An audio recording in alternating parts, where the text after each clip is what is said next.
We all know the people and organizations who selflessly give back. We're honored to tell the stories of those who care. Today we feature the good folks from the National Marine Life Center. They are a marine hospital, science, and education center, and their mission is amazing.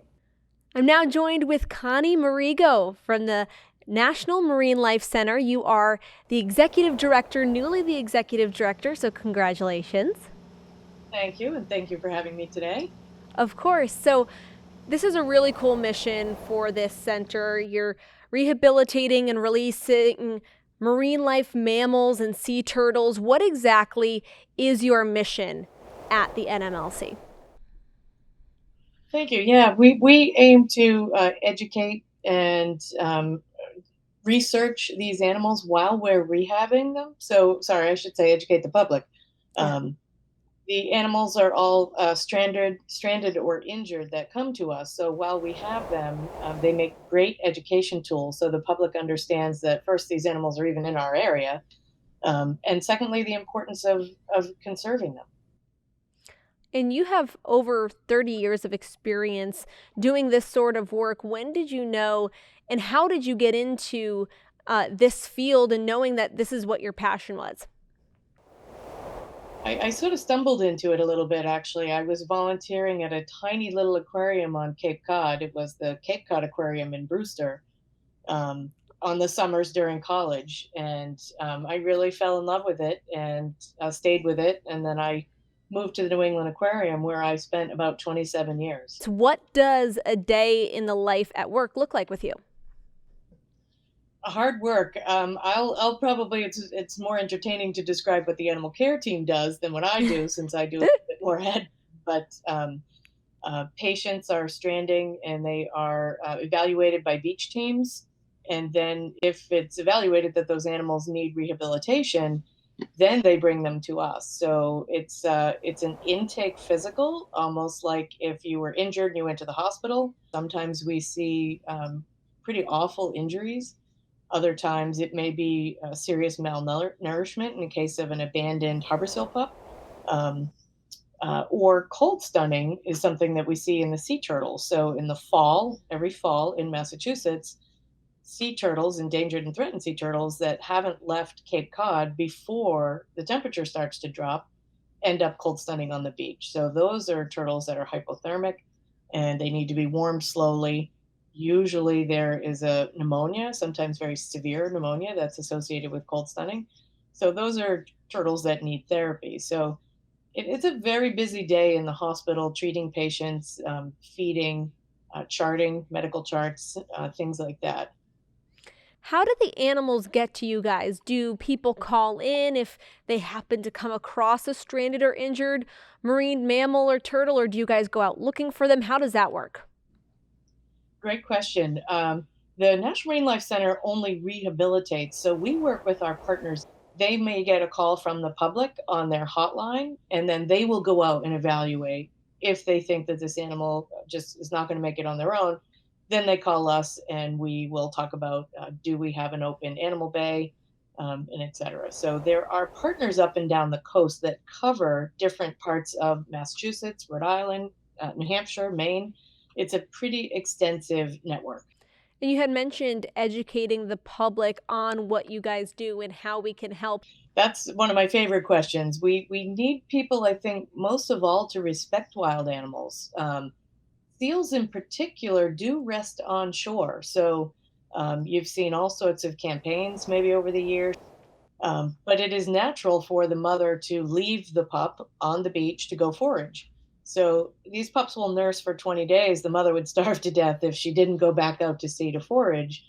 And then along come humans, and we see the pup, and our instincts kick in to save it when sometimes it doesn't need saving. So it's really important. A big part of our mission is trying to educate the public when to call us. Well, it's probably better always to call a stranding network just to be informed, but some animals are better left alone. Let nature take its Right. course, and the mom will come back. Too much interference, and she will not come back. Now we have an abandonment situation. And this is the drift. So a lot of our audience are boaters. Do you have any tips for boaters who might come across a stranded or injured marine animal, in their everyday travels? Yeah, two things. First of all, we work with a lot of boaters, and we appreciate any sightings. Maybe you're out at sea and you see a sea turtle.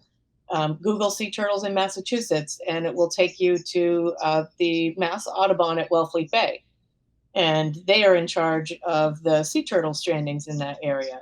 The same with seal. You could Google seal, stranded seal in Massachusetts, and then you'll have a slew of options. So your phone is a very good resource to figure out who to call and when. But being mindful, keeping eyes open while you're at sea is really important. In particular, we're moving into leatherback season. Leatherbacks are enormous, up to 1,000-pound turtles, and they will be underwater for a length of period while they're feeding, and then they come to the surface and they're breathing for a while. They're almost a little bit out of it while they're breathing at the surface, so it's pretty easy. They won't dive and get out of the way. So in particular, it's important to keep your eyes ahead and always be watching where you're going so that you don't hit one of these turtles. How can boaters ensure that they're keeping sea life as safe as possible? It is a challenge, especially for these leatherbacks. They're not always easy to see. The smaller turtles are not always easy to see. That's why I think one of the most important things is just to keep eyes forward. Keeping eyes forward and looking out for marine life is really important. I got certified as a scuba diver when I was young, and I always remember like the feeling every time I go diving of just being immersed with the marine life. It's really incredible. So I have to imagine that just like educating people and making sure people have the respect for marine life and sea turtles when they're out on the water is vastly important. Exactly. What can the public do to help you guys fundraise to get where you need to be? We are nonprofit. Thank you. We have to raise every dollar that it takes to keep the facility open. All of the supplies that it takes to treat these animals. So you think about needles and syringes and fluids, the food, just the forage budget for these animals alone. So don't we survive off of donations. We still have space that can be built out so we can add more sea turtle tanks. So the turtles are all endangered and threatened in our area. That's very important. And seals. We have a big problem with entanglements with seals.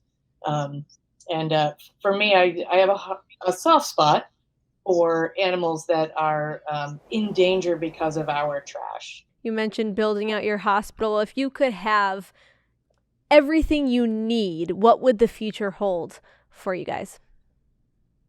Oh, we would have a lot more ability to educate. We would like to create and upgrade what we call our Discovery Center so that we could have more education materials, especially for visitors. I think a lot of Cape Codders understand the types of animals that are in their backyard, but that don't know what's here and don't know how to respect it.